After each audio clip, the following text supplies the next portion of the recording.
अगर आपको अर्जेंट पैसों की ज़रूरत पड़ रही है, कैश की रिक्वायरमेंट है, तो आज का ये वीडियो आपके लिए बहुत इंपॉर्टेंट साबित हो सकता है। तो वीडियो में लास्ट तक मेरे साथ बने रहिएगा। आज की इस वीडियो में मैं आपको एक ऐसी लोन कंपनी के बारे में बताने वाला हूं जिस कंपनी के थ्रू अगर आप इंस्टेंट लोन के लिए अप्लाई करते हो और अगर आप एक सैलरीड पर्सन हो तो आप 15 लाख रुपए तक का लोन प्राप्त कर सकते हो, और अगर आप एक सेल्फ एम्प्लॉयड हो तो 5 लाख रुपए तक का लोन बिना किसी गारंटी और कोलेट्रल के आपको मिल जाएगा। आज की इस वीडियो में बिल्कुल भी घुमा फिरा के बात नहीं करूंगा, डायरेक्टली बात करता हूं। आप यहां पे स्क्रीन पर देख लो, प्रूफ दिखा रहा हूं। मैंने पूनावाला फिनकॉर्प से पर्सनल लोन के लिए अप्लाई किया, तो यहां पर मुझे कंपनी की तरफ से अप्रूवल मिला है 4,55,000 रुपए का। बिल्कुल इसी तरीके से आप भी इस कंपनी के माध्यम से आप इंस्टेंट पर्सनल लोन प्राप्त करने के लिए अप्लाई कर सकते हो। कैसे अप्लाई करोगे, रेट ऑफ इंटरेस्ट कितना रहता है, कितना तक आपको लोन मिल पाएगा, कितना सिविल स्कोर होना चाहिए, कंप्लीट जानकारी आज की इस वीडियो में मैं आपको देने वाला हूं। लेकिन इससे पहले एक बात मैं आपके साथ ये भी शेयर कर दूं कि आप किसी बैंक से लोन के लिए अप्लाई कर रहे हो या फिर किसी कंपनी से या किसी लोन एप्लीकेशन से, हमेशा आपका सिविल स्कोर चेक होता है। आपका पिछला रिकॉर्ड काफ़ी अच्छा होना चाहिए। सिविल स्कोर जितना ज़्यादा अच्छा होगा उतना ही कम रेट ऑफ इंटरेस्ट आप पर लगेगा और उतनी ही ज़्यादा लिमिट आपको बैंक या कंपनी की तरफ से ऑफर की जाएगी। अगर आपका सिविल स्कोर डाउन है, आपने कभी किसी के साथ फ्रॉड किया है, कहीं कोई आपने किस्त बाउंस कर दी है, आपने टाइम पर किसी का पेमेंट नहीं किया था, तो ऐसी कंडीशन में आपका लोन रिजेक्ट हो सकता है। अगर आप एलिजिबल होते हो, टर्म्स एंड कंडीशन को पूरा कर रहे होते हो, तो डेफिनेटली उम्मीद है कि आपको लोन मिल जाएगा। तो अभी हम चलते हैं मोबाइल फोन की स्क्रीन पर और जानते हैं कि मेरे जैसे पूनावाला फिनकॉर्प से आपको पर्सनल लोन कैसे प्राप्त हो सकता है। अब देखो, सबसे पहले आपको क्या करना है, इस वीडियो के डिस्क्रिप्शन में मैंने आपके लिए एक लिंक दे दिया है। उसी लिंक पर क्लिक करके आपको पूनावाला फिनकॉर्प से पर्सनल लोन के लिए अप्लाई करना है। लिंक पर आप जैसे ही क्लिक करेंगे तो आपके मोबाइल फोन की स्क्रीन पर कुछ इस प्रकार से ये वेबसाइट ओपन हो जाएगी, जहां पर आपको सबसे पहले आपके आधार कार्ड पर लिंक मोबाइल नंबर को एंटर करना है। जैसे ही आप यहां पर अपना मोबाइल नंबर एंटर करेंगे, उसके बाद एक ओटीपी आपके नंबर पर जाएगा। उस ओटीपी को यहां पर आप एंटर कर देंगे एंड देन यहां पर टर्म्स एंड कंडीशन के 3 बॉक्सेस आपको दिख रहे हैं। इन तीनों बॉक्सेस पर आप टिक कर देंगे और उसके बाद फाइनली अप्लाई नाउ वाले बटन पर आप क्लिक करेंगे। अब इसके बाद आपके मोबाइल फोन की स्क्रीन पर इंस्टेंट लोन का ये पेज आ जाएगा, जहां पर आपको आपकी कुछ पर्सनल डिटेल्स फिल करनी होती हैं, जिसमें सबसे पहले आपके पैन कार्ड के नंबर को एंटर करते हैं। एज पर पैन आपका नाम एंटर करेंगे, डेट ऑफ बर्थ एंटर करेंगे, यहां पर आपकी ईमेल आईडी एंटर कर देंगे एंड देन आपका जेंडर चूज करेंगे। इसके बाद अगला ऑप्शन आ जाएगा ऑक्यूपेशन टाइप, यानी कि आपको ये चूज करना होगा कि आप एक सैलरीड पर्सन है, एक सेल्फ एम्प्लॉयड है, तो इनमें से कोई एक ऑप्शन चूज करेंगे। और उसके बाद एड्रेस डिटेल्स में आपके आधार कार्ड के मुताबिक आपका complete address, area, pin code number के साथ यहां पर एंटर करके इसको सबमिट कर देंगे।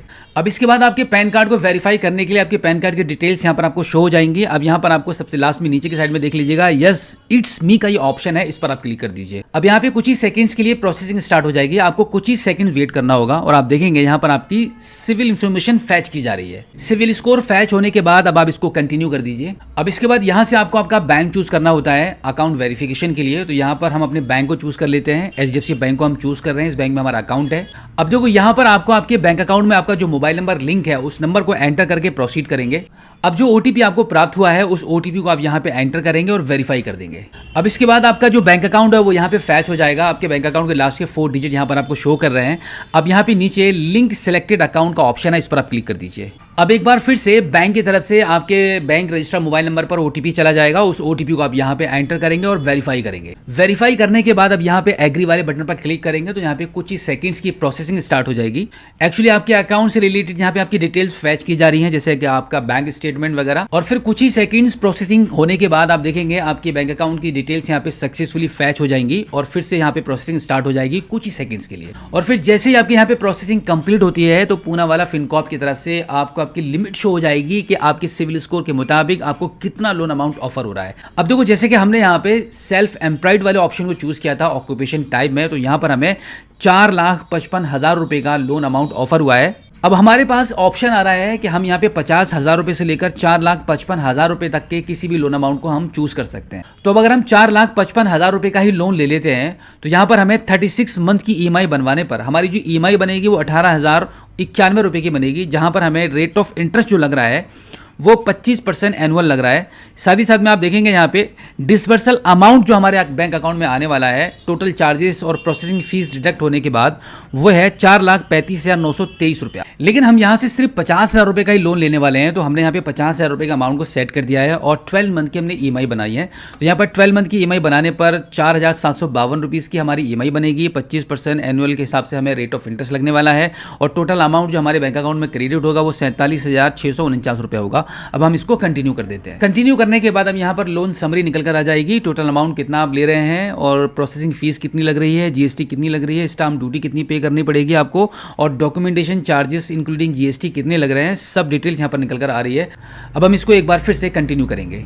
कंटिन्यू करने के बाद अब यहाँ पर आपको कुछ एडिशनल इन्फॉर्मेशन भी फिल करनी होती है, जैसे कि आपका सेलेक्ट लोन पर रीज़न, कि आप लोन क्यों लेना चाहते हैं, हायर एजुकेशन और क्वालिफिकेशन, यानी कि आपकी क्वालिफिकेशन क्या है, एंड यहाँ पे आपका फादर नेम एंटर कर देंगे। उसके बाद आप मैरिटल स्टेटस चूज़ करेंगे और फाइनली इसको कंटिन्यू कर देंगे। कंटिन्यू करने के बाद अब आपकी ईमेल आईडी वेरीफाई होगी, तो यहाँ पर गेट ओटीपी वाले ऑप्शन पर आप क्लिक करेंगे।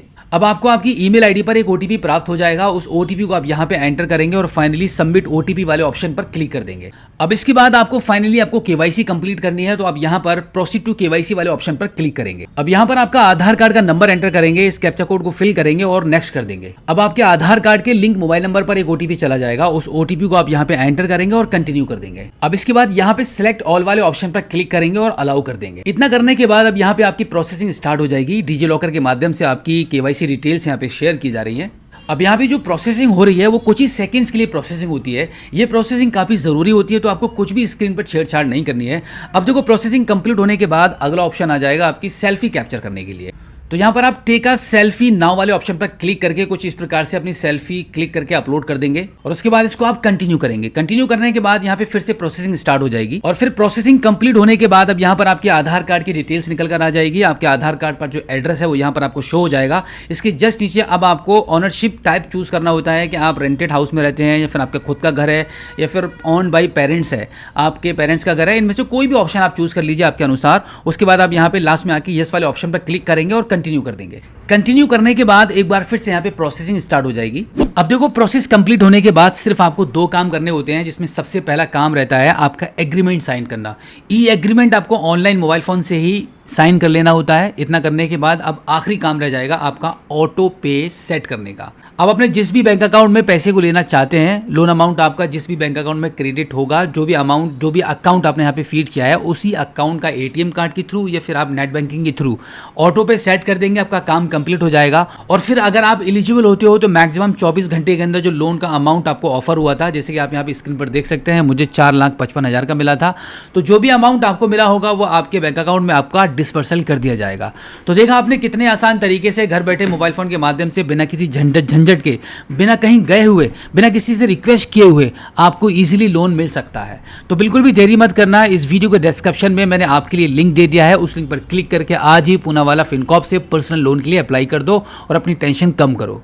तो फिलहाल आज की इस वीडियो में इतना ही। मिलते हैं आपसे किसी और एक अगली वीडियो में एक नई जानकारी के साथ, एक नई अपडेट के साथ और एक नए जोश के साथ। तब तक के लिए जय हिंद।